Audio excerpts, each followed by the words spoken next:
let's make some Wentz out of this year's quarterback class. Kyle Gaffner is here. I'm Adrian Fedkiw. I'm so corny, I laughed at myself. Over the next couple weeks, Kyle and I will be doing some ranking shows for leading up to this year's NFL draft. So let's bring Kyle onto the show. Well, let's start with this. What do you think of this class? Because it's, I don't know if it's that great. It's really not that great, in my opinion, too, Adrian. I think it's really weak from the previous years that we've had some really good quarterbacks. I don't really see any of these guys blowing me away other than Wentz. I'm a huge fan of Carson Wentz. I think he has the potential to be a solid starter, even superstar potential, but I think it drops off from there. Jared Goff, I'm not too keen on. Everybody loves him. I don't think he's going to be anything special, but compared to last year and even the year before that, and the year before that with RG3 and, what's his name from the Colts? Andrew Luck, that's right. I mean, these guys, I don't see any potential. So are they going to drop to the mid-teens or even the second round? What do you feel? Yeah, the only sure thing I kind of think in this draft, I really like Carson Wentz. Wentz is a good one. But other than that, I don't think any of these guys are first-round talents. Goff is going to get overdrafted by somebody. Paxton Lynch is going to get overdrafted by somebody. And that's kind of the way I feel. But then again, 2 years ago, there was a quarterback class which I wasn't high on as well. You had Blake Bortles in that class. You had Derek Carr in that class. And those guys are pretty good. So who knows? Maybe this class will be like that one. I mean, you really do never know. I mean, I like that quarterback class with Bortles and Teddy Bridgewater and Carr. I thought they had potential. I'm surprised they even fell into the second round, and even to the late first round with Carr. I mean, look at the guys that they passed on. That could have been the Browns passed on Carr and Teddy Bridgewater for that scumbag Johnny Manziel. I mean, come on. I mean, this is why they've been in the NFL mediocrity for the past 20 years or so. But I think they might get it right if they do pull the trigger on Wentz, even if they do sign or trade for Kaepernick and or RG3. If I was them, I'd draft Carson Wentz. Yeah, that brings to a perfect segue to the Browns situation because they are the Browns. Who the hell knows what they're going to do? And who knows, they might trade for Colin Kaepernick. They might sign Robert Griffin III. So if they do that, all of a sudden that opens up the entire draft at the quarterback spot. But what it also might say is how bad this class is, because if you're Cleveland, why would you want RG3 or Kaepernick over any of these guys?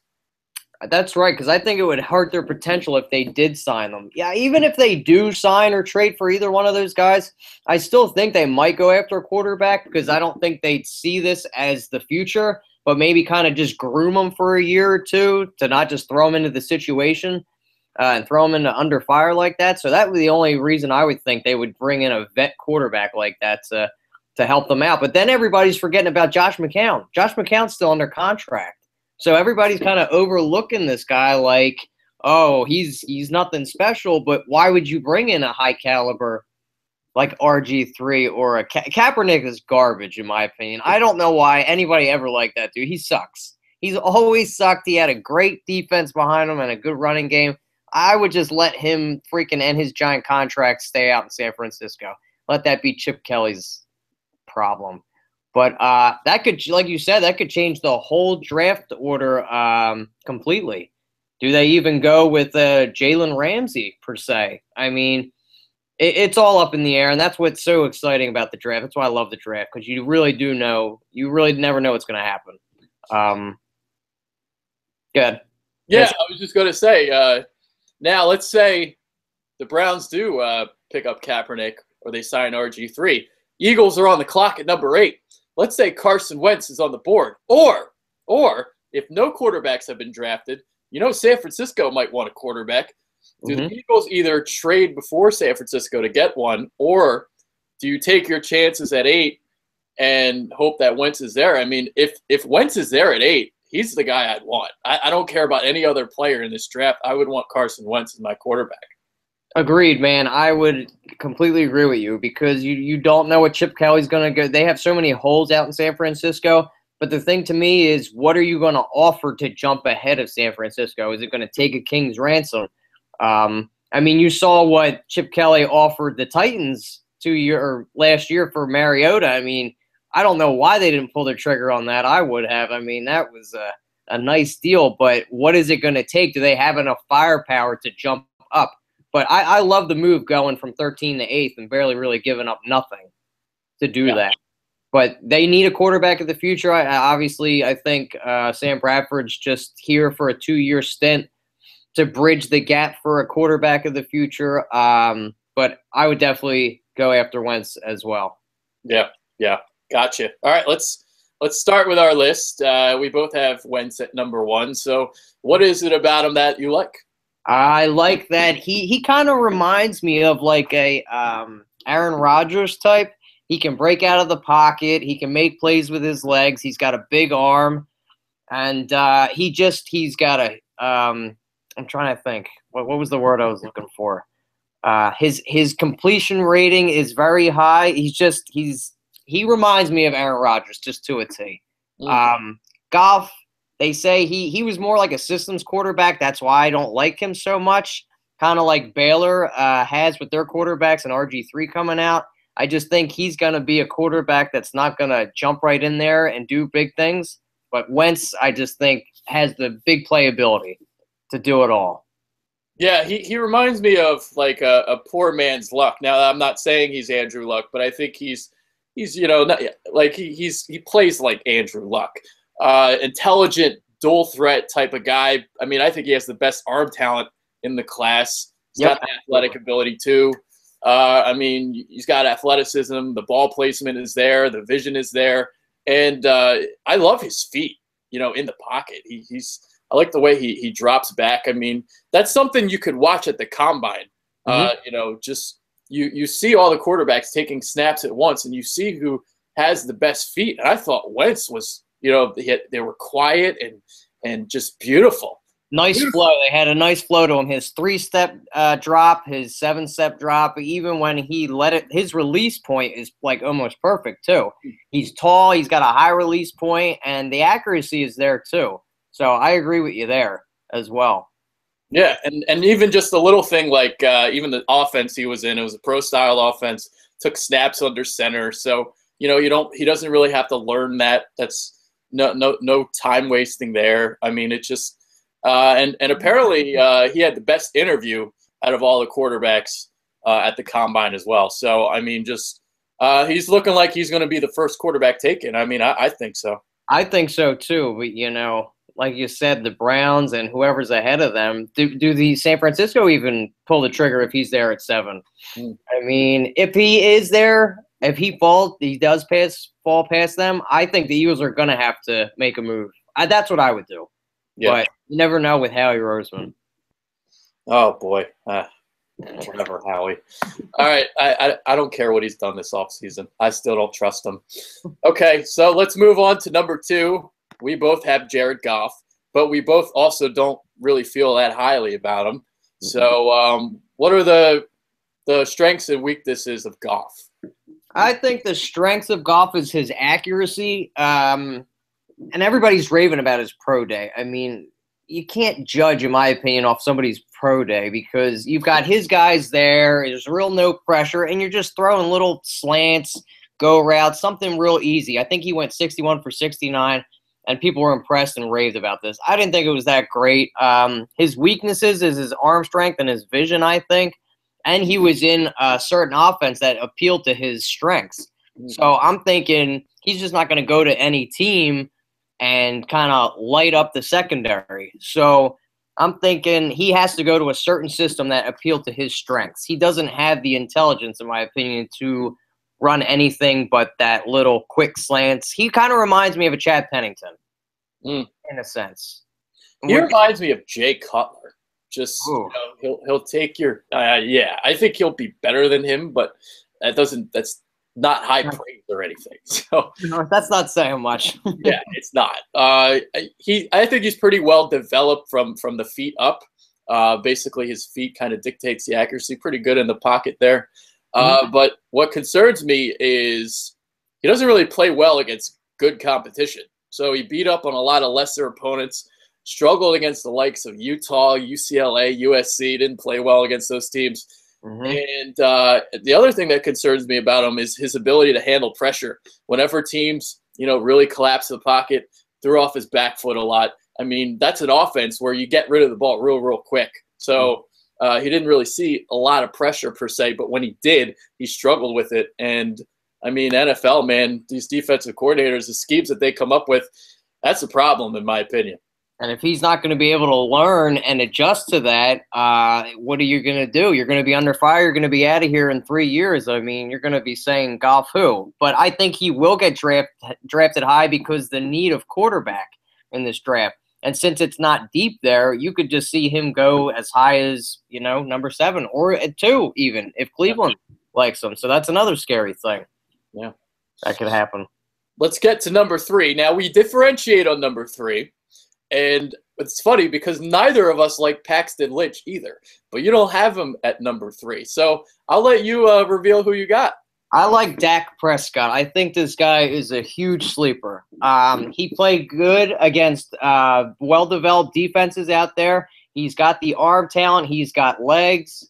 He reminds me of Russell Wilson. He's got the big-time arm. He can extend the play. He's got good feet. I think if someone should take a chance on this kid, and obviously not in the first round, but maybe even in the, take him in the late 20s, well, maybe the late 20s, early second round by the earliest. But I think this kid's got big play potential. You think Prescott would be available in the 3rd round for the Eagles? He might be. I mean, it's hard to say because, again, you look at some teams that have quarterback needs. Do the Rams out in L.A., I think he could even – play there, but 15 I think is too high for him. But he can play in the big city lights that LA offers, the big time games. They need some leadership out there, and that's another quality he has as well. But the 3rd round, I don't think he'd fall that low, in my opinion. And who do you have at 3? Oh, I do have Paxton Lynch at number 3, but I was really considering not putting him at 3 because I don't like him at all. I don't really need to analyze him. He's a doofus. He's an idiot. He's a moron. He's an oaf. He's an ogre. I don't see what the fascination is with this guy. So a lot of people like Paxton. I have Prescott at number 4. So so I'm kind of with you on him. I would love to get him if possible in the 3rd round if he falls. I mean, I really like him a lot. A lot of people compare him to Tebow because obviously, Dan Mullen, they played under the same offense, but there's a big difference between the mechanics of Tebow and the mechanics of Prescott. Prescott has it. He's further developed already. I mean, I think he's a bit of a project. It's going to take some time, but right. I think he's a project worth taking a flyer on, like a 3rd round, 2nd round pick, a 3rd round pick. He's worth that because I think he can develop into something pretty good. Absolutely. He kind of like Brett Hundley was, I believe it was last year. Had the athleticism, has the big arm and feet, just needs more help and development in the quarterback sense with the release and the 3 and 5 step back or 7-foot drop step backs. So, I mean, if he's there for the Eagles, pull the trigger on him because if they're not going to get Carson Wentz, then why not Dak Prescott? I mean, he was fun to watch a lot of his time this year. Yeah, absolutely. So, we just pretty much revealed our 3rd and 4th guys. Actually, you haven't revealed your 4th guy, but I revealed my 4th guy. And your 4th guy is not even Paxton Lynch either. So reveal that to the audience as well. I have Connor Hook as my 4th overall rated quarterback. He ran a pro-style offense at Michigan State. He – I think is going to be another like Goff. He's going to have to go to a systems quarterback. He needs a lot of work in his mechanics. His feet are not very nimble. He looks almost scared half the time when he's back in the pocket. He played a lot in the shotgun too at Michigan State. So that doesn't really translate well when you come to the NFL because everything's so much faster. You got corners that are going to be pressing your guys. Take a flyer on him maybe. He's a career backup, though. I don't see him starting in the NFL at all. I'm with you there. Yeah, the knock on Cook has been because he wasn't a captain on the Spartans, and as a quarterback, you have to be a captain. What are your thoughts on that? I think people were just judging him off that one thing after I think it was the what was it, the Big Ten championship. It was people were knocking his leadership because he almost acted obnoxious. I didn't see it that way. I think he has the potential to be a leader. You can't really knock a guy after one thing that he does, but a lot of the times in sports and the media like to do that as well. Just once one thing happens, you kind of never brush that off after it happens. But I think he has the potential to be a leader. I mean, he's a quarterback. You have to be a leader. But I think give it some time, he could be a leader. What do you think? I mean, I'm really not at that high on him. I just have this thing about Michigan State quarterbacks. I don't think any of them are really that great, except, well, Kirk Cousins. But I don't care what Kirk Cousins did this year. I kind of think it's a one-year wonder kind of deal. Definitely a fluke. Yeah, so we'll see. Now, your fifth guy, you finally have Lynch on the list. So, and you have Lynch further down than anybody. So the Bitter Birds, I mean, we're a group. I mean, none of us really like him. A lot of football people do, though. So I'll let you describe why you don't like him at all. I don't like him because when he played big games, he didn't show up. He was almost non-existent. And he's oafish, as we stated before. He have that flow. People love him because of his size and his arm. That's it. I mean, that just doesn't do it for me. Just because you meet the measurables doesn't mean you're going to be a great quarterback. Oh, wow, he's 6'8", and he can throw, a 95-mile-an-hour fastball, what have you. But it doesn't impress me. He's slow. If you get pressure off the edges, what is he going to do? He doesn't have the speed to step up, and he's not going to turn the corner. So you're virtually going to have to leave him back in the pocket and shotgun half the time. Yeah, he could see over a lot of the defenses, but it doesn't impress me. He is a big ogre, as you said. Not a fan, not at all. He might be even a career third stringer. He's not going to be a stud at all. I don't see it happening.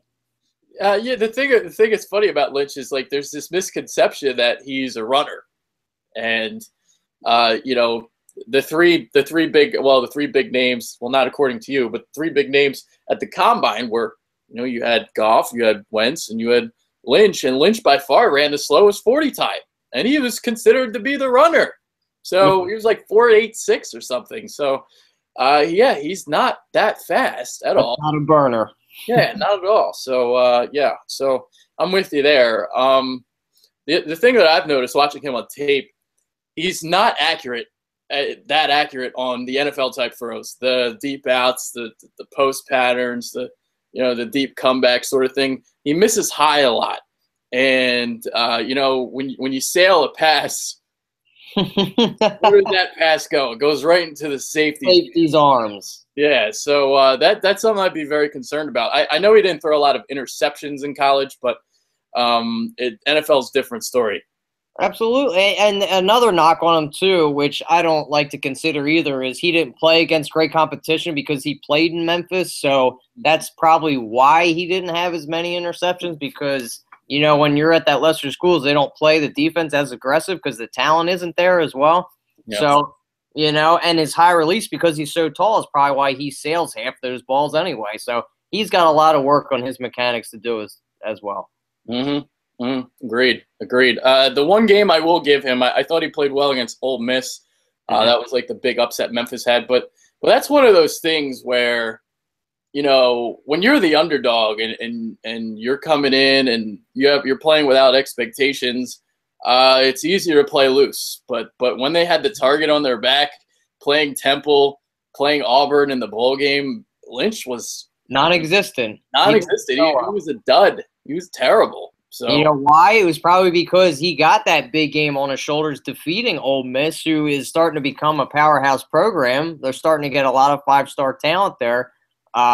He probably did get tight. He probably got inside his own head, and it showed with his play. Yeah.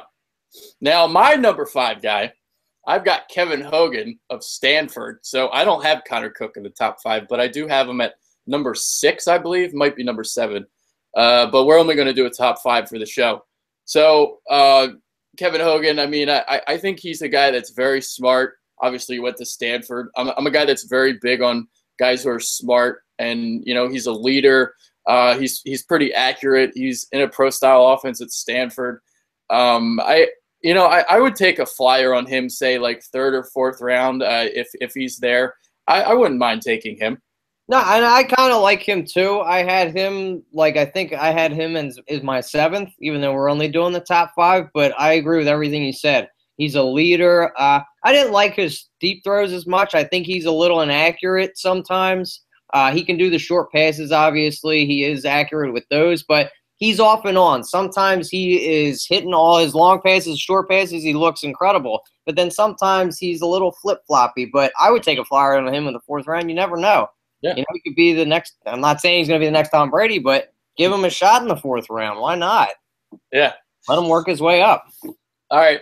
Before we end this, by the way, guys, we're going to do a running backs ranking show right after this. So I know you guys are dying to hear about Zeke. Oh, I know it. I do. The next Birds running back. You guys love him. But before we end this, we're going to talk about some more sleepers and some guys you don't like. So, well, we don't like. All right. So name like a quarterback or two that you people are sleeping on. Or do you not have any because this class stinks? That was it, man, because it is so thin at the quarterback position. I mean, we just talked. You know what? Hackenberg. I'll throw a Hackenberg out there. Big Penn State guy. This dude was supposed to be the #1 pick. I think 2 years ago they had him projected because of his freshman year. And then what happened to him? I think he's got a big arm, big kid. They're saying maybe if he gets linked up with Billy O'Brien again, that, things are going to fall into place. It's going to be like Penn State all over again, and that magic's going to happen. I don't see him being anything special. They're trying to make excuses saying his line was a little efficient because they converted 2 D tackles into a guard and a tackle. So that's why he wasn't as efficient at the quarterback position. But I just don't see Hackenberg's talent at all. I mean, I think he's like a 7th round grade. I give him a 7th round grade. Who do you think? Yeah, he's a big wild card in this draft. Because he was, pretty much the top guy heading into the year. I believe he was sacked 103 times during his career at Penn State. That's what I had. I did a story on his pro day for PhillyInfluencer.com, so make sure you check it out. There's the plug. There we go. Name drop. So, yeah, I did the story on him, and he had a really, really good pro day. And, all of a sudden, maybe his stock is going to go up a little bit. The Eagles were the first team to approach him after the workout. So he could be a guy that goes to Philly. I wouldn't be thrilled about it, but, I also wouldn't hate it either because he is such a wild card and he would be the 3rd guy. So I'd be fine with that. Now, moving on to a name that I don't like. I don't really like Cardell Jones that much. Guy with a big arm, but he's dumb as shit. And there's a correlation with me with you got to be smart to play quarterback. And, guys like Paxton Lynch, guys like Cardell Jones, I don't see it. I mean, that was my big thing with Ryan Mallett when he came out was, all right, he's got this great arm and he's, all this stuff. But Oafish. Yeah, he's another oaf. Yeah, he's dumb as shit. Paxton Lynch 2.0 right there. There you go. Oh, man. So yeah, those are my guys. But you're right, though, because I have to throw something on top of that. They don't have to be smart, so I kind of think they just throw him out there because they're giving the ball to Zeke half the time. So what did he have to do? He didn't really have to learn anything. They did little in-and-out routes. They did hook routes. So I think 75 or 85% of the time they were giving it to Zeke. So he didn't have to learn anything.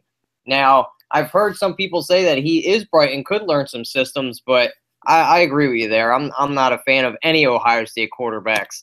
I mean, look at their track record as well. Yeah, seriously.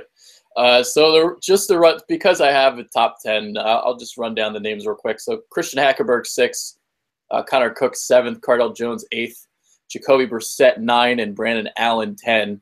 Allen, it was a guy that I thought had a pretty good combine. So he's a name to watch out for. But they say that you have to have at least 7-inch hands to be a quarterback in the NFL, and he didn't reach the 7-inch mark. That's like the same thing as saying like a porn star has to have a 10-inch penis. That's so funny. 7-inch hands, that's really, really small, dude, because they were bagging on Gaffner having like 9-inch hands or something. They were like, oh my God, his hands maybe the number's wrong. Maybe it is like I'll have to check that out after the show now, but I thought it was 7. I thought 7 is like the bare minimum you can have. That means I could play in the NFL, man. I got 7-inch hands. There we go. You know what they say about a guy with big hands? Yeah, you need big gloves. All right. So before we head out, you got any guys you don't like guys that are being overrated besides Lynch? Lynch. Mine was Lynch, Hackenberg, and Cardell Jones as well. Okay. I don't really know too much about the Allen guy, and didn't even hear about the other guy you mentioned. I don't know anything about him. Yeah, where is he from? He's from NC State. He's okay. I mean, I thought he had a pretty good combine, but again, it's like combine. You want to watch the tape, not the combine. Right. But he's just meh. He's okay, but I don't think he's going to mount to anything or anything. So low grade, maybe 6th, 7th round flyer on him. Yeah, 5th, 6th, 7th round. Career backup. Yeah, I mean, I didn't know anything about those guys because this class is so thinned out, man. I mean, you always hear about the same 5 or 3 big names, Lynch, Goff, and Wentz. But, draft day's coming up. You never know what's going to happen. Maybe we have the next Tom Brady out there. Who knows? Yeah, you never know. Could be somebody we haven't even listed. So there you go. All right, so we're going to end this show right now. But, guys, again, tune in. Very shortly we're going to do our running backs ranking show. So Zeke talk is on the way. The next bird. Oh, boy. All right. We're out. Al Gaffner. I'm Adrian Fedkiw. Later. See ya.